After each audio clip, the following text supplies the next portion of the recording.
যে যারা খুন করেছে দৃশ্যমান এই হামলা এবং খুনের সাথে জড়িত তাদেরকে চেনা যাচ্ছে। চেনার জন্য ডকুমেন্টের প্রচুর সুযোগ সেখানে ছিল, কিন্তু এখনো কোনো খুনিকে গ্রেফতার করা হয়নি।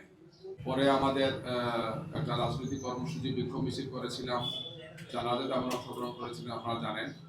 আমরা বলেছিলাম যে এর সাথে যারা সংশ্লিষ্ট তাদের ব্যাপারে বিধি অনুযায়ী ব্যবস্থা নেওয়া হোক। সরকারের পক্ষ থেকে, নির্বাচন কমিশনের পক্ষ থেকে টিএনও এবং ওসিকে প্রত্যাহারের কথা তারা বলেছেন। আরেকটি বিষয় ছিল যে যারা খুন করেছে দৃশ্যমান এই হামলা এবং খুনের সাথে জড়িত তাদেরকে চেনা যাচ্ছে। চেনার জন্য ডকুমেন্টের প্রচুর সুযোগ সেখানে ছিল, কিন্তু এখনো কোনো খুনিকে গ্রেফতার করা হয়নি।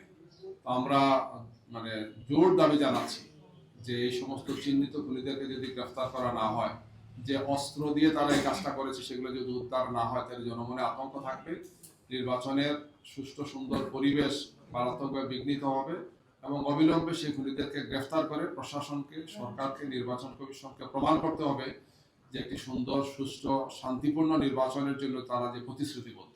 আমরা সেটা প্রত্যাশা করব। যদি এটা না হয় তাহলে আমরা আমাদের অবস্থান থেকে পরবর্তী কর্মসূচি ঘোষণা করব। ধন্যবাদ আপনাদের সবাইকে। Thank you.